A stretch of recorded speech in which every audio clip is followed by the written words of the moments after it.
Who's calling in on the phone? 1419? No, okay. That's Rich Salucci. Okay. Okay, Rob went on, so now I think we have our quorum.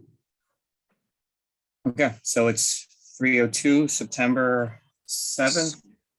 Welcome to the Remac meeting. And get a motion to approve June's minutes.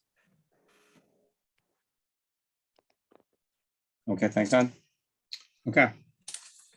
So correspondence, we've got a lot of certification issues this month. Caitlin Agami, Liverpool, New York. Certification suspended for 1 year, effective June 14th. Suspecting states successful completion of 3 years probation and assessed $2,000 for violation of part 800.3 and 800.15. Peter Sherman, North Massapequa, New York. Surrender certification effective 7/5/22, civil penalty of 500, multiple violations of part 800.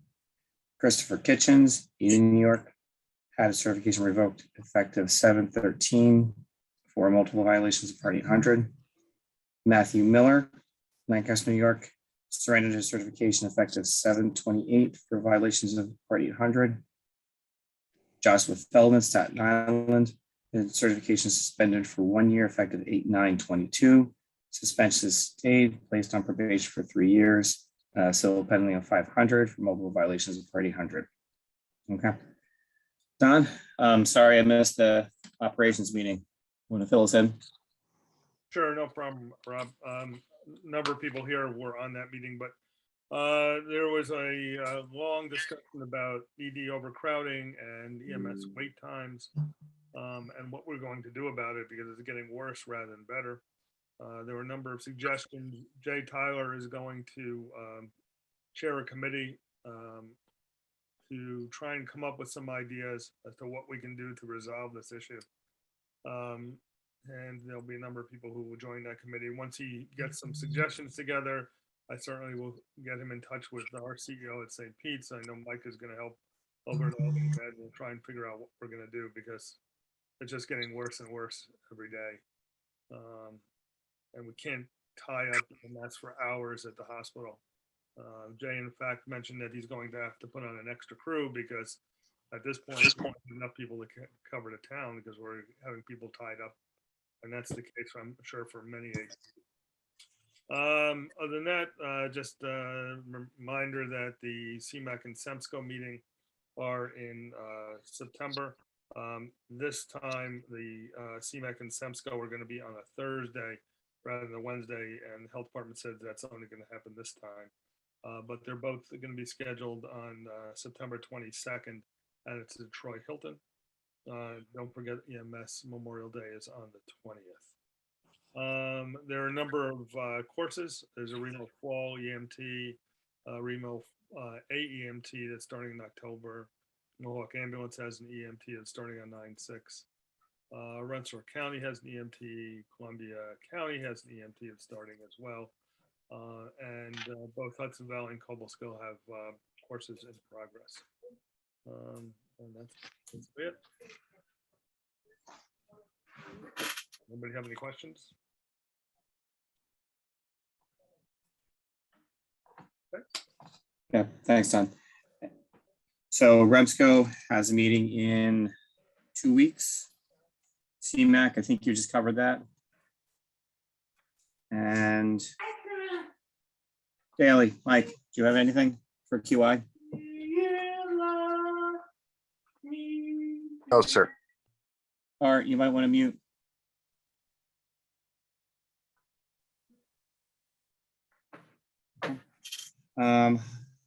Tim, Hawk update.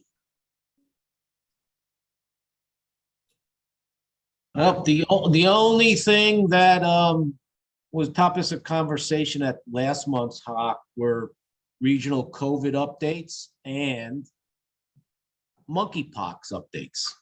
Everybody had a roundtable and gave updates about both of those affecting their relative respective facilities.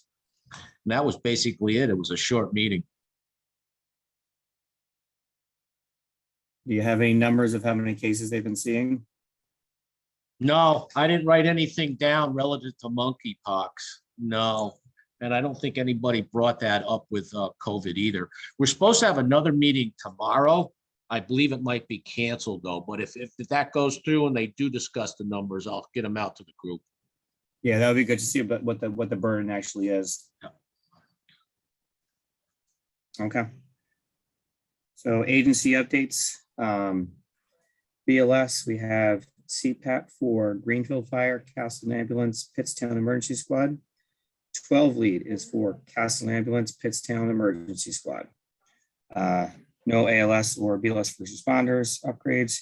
EPCR Troy Ambulance is going to TraumaSoft, and Saratoga Harness Track is EMS charts. We have a shorter than usual list, but it's still a bunch. Slingerlands, Selkirk, Co-host, Police Department, Hillcrest Fire, Cascade Container and Tissue Group, Morgan Stanley, Tokyo Electron US Holding, Morgan Linen Service, Round Lake Fire Department, and Cohoes City School District. New business. Matt Miles has resigned his at-large seat, so there is an open at-large seat. Steve Menier from Ellis will be the Ellis representative. I don't see him on the call. He took over for me at Ellis. So before we move on to Drew, there is the issue of my having a seat on the council. Technically, we should have done this the first thing. As since I'm no longer the Ellis representative, I had requested to take Matt's at-large seat. So Heidi, I don't think I can make a motion for my own seats. Would you be able to make a motion to appoint me to the at-large seat? And if there's any discussion, if anyone else wants to kick me off as chair, then I guess they'd be open to take that seat. I would love to make a motion for Dr. Rob McHugh to be a member of the at-large seat. I'll second that motion.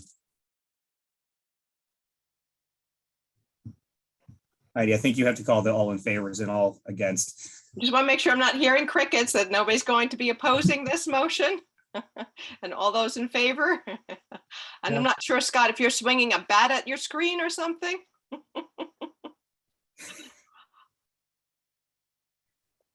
All righty. Since I didn't hear anybody say no, I guess the motion will carry then. Okay. Thank you all very much for. Even though I don't committing trust to Scott. the still. Okay, so Drew, would you like to talk about your mental status exam? Sure. Oh, there we go. Sure. Thanks for giving me a couple of minutes to talk about this. I know some of the folks on the call. For those that don't know, I'm a psychologist at the University of Albany, but also with Delmar Bethlehem EMS. And combining those two things, something that's been on my mind for a while, I actually talked about it at Vital Signs this past year, was the use of mental status exam in pre-hospital environment. And the sort of the driving force behind this, and I don't have a presentation, I'll just try to do this in a couple of minutes just to get everybody up to speed. The methods we've been using to document capacity are not great. They are mostly orientation questions, as we all sort of know, are who are you, where are you? Every once in a while, who's the president, something like that. These sort of ad hoc methods we've been using for years, decades, to document sort of capacity, and they're really mostly just documenting orientation. That's not a real sensitive measure for mild cognitive impairment. You got to be pretty far gone to not know these things. Also, there's a lot of questions around what if it's 1 o'clock in the morning, they get the day wrong. They say it's Tuesday, it's really Wednesday. Does that really count off? Should I count that? And so providers are not left with a lot of, they're sort of winging it. And capacity is important. I'll talk about that more in a second. So it's really easy to miss, and it's also not documented well in charts that we've actually done a good job documenting or checking capacity. So I'm a big fan of mental status exam, brief mental status exams. There's a bunch of them out there. There's a couple that seem to be really ideal for a pre-hospital environment. One of them in particular, it's been used. It's called the Quick Confusion Scale. It's a really good choice for pre-hospital administration. It's brief. It takes about 2 minutes to administer. You don't need any props for it. The person can actually have both arms broken. They don't need to draw anything. They don't need to. They actually don't even need to see. They can have their eyes covered. They just need to be able to hear, be conscious enough to hear, understand, and respond in the language that's being spoken.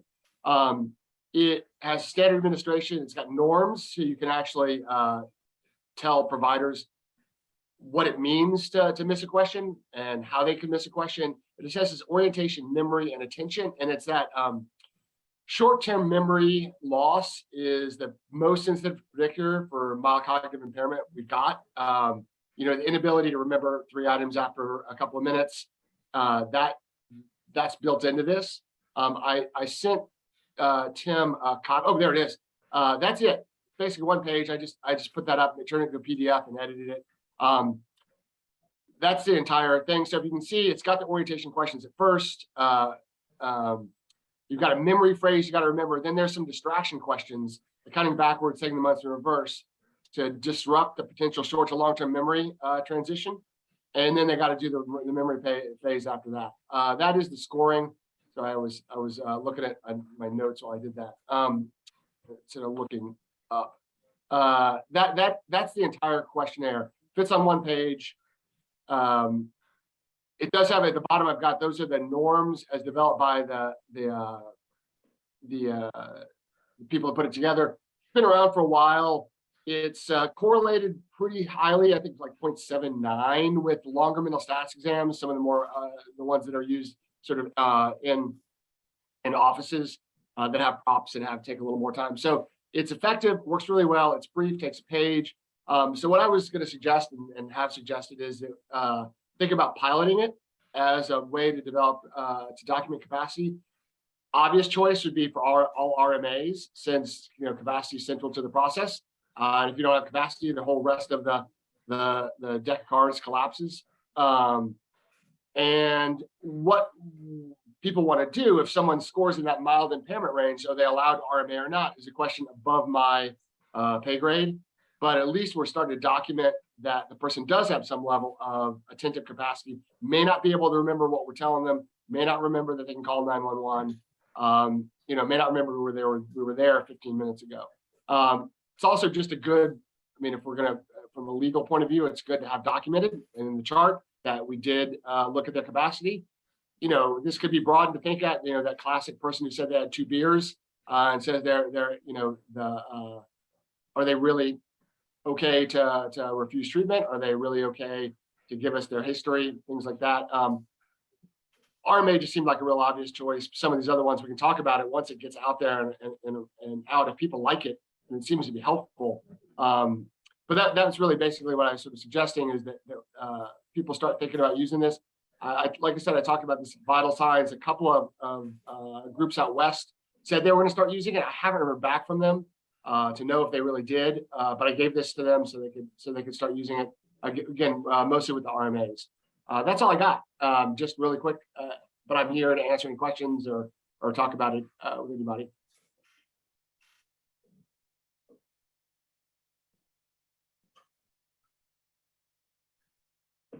Drew, thank you very much for bringing this up. I think this is great. For many years, we've pushed, at least for Delmar Bethlehem, as you know, and Albany County Sheriffs, to document has capacity, understands risks, those may call back 911 on every RMA.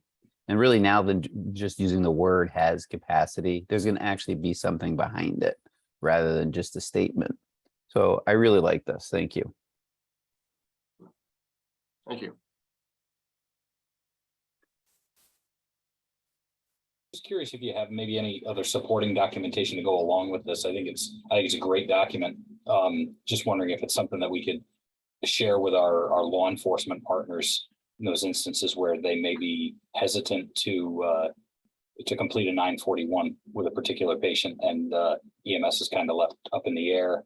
to be able to have something as well supporting this, not at the time of the call, obviously, but to have conversations with them to say that this is something that really we should follow. And if our crews are are working on a call with any of your officers and dealing with a particular scenario, we'd like to go this route. Just a thought. Yeah, I could actually send you, I've collected every study on it that I found, that kind of shows it's effective. So if you want some more documentation, I can send you all the original stuff. It's half a dozen articles, it's not a lot, but I'll send you everything I got. I can send it either to somebody direct or send it to me directly. Easiest way to reach me for everybody is just Drew A. It's DREWA at albany.edu. If you want that stuff, I'll just put it in a zip file, send you everything I got. Excellent. Thank you. I appreciate it. Any other discussion on this? I think it's nice. I think it might be selectively applied though versus a requirement. Otherwise we may need to stock some extra Versed for the mildly agitated drunks. Okay. Okay, up next is Mike, more movement on the TXA front. Yeah, so conversations with our trauma surgeons are pretty clear, and they would like us to start to use TXA. It'll be discussed at the RTEC next week. If any of you have invitations to that, please attend. It should be an interesting meeting. If you don't, Tim can certainly get you the invite. But Tiff Bombard, former paramedic in the area, now the regional EMS medical director for Mountain Lakes, actually put together some education that's going to be posted on our website. And then I think what would probably make the most sense would be for folks to start investigating the best way to carry and stock TXA, and see whether or not we will be able to get that up and running over the course of the next month or so.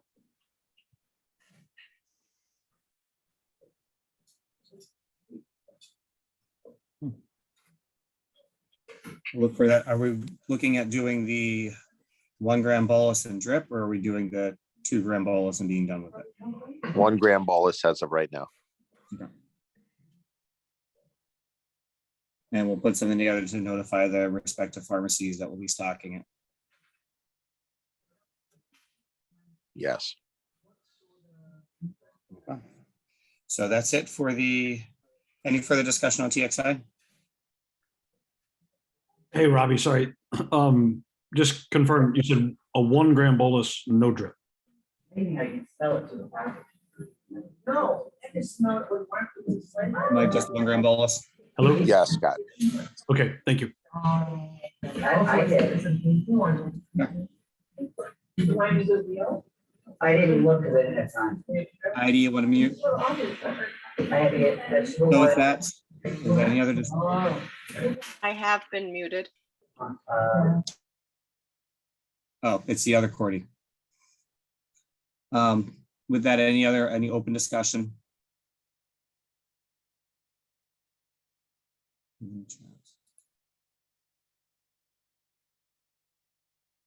Okay.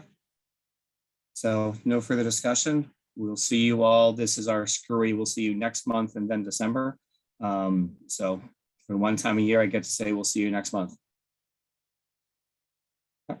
Motion to adjourn. Okay. Thank you very much. Stay safe.